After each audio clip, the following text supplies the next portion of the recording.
У тебя большие уши. Ой, серьезно? Ты серьезно? Серьезно? Я не думала, конечно, но...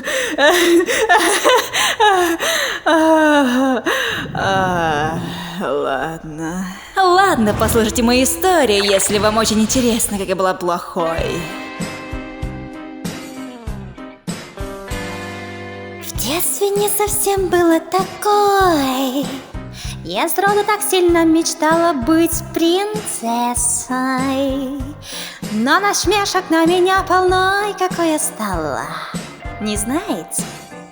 Я стала плохой. Зачем дружить с такой, как я? И плевать они хотели так нечестно. Ведь дружба с летучими мышами так небезопасна. Да? Верно же, парни? Верно.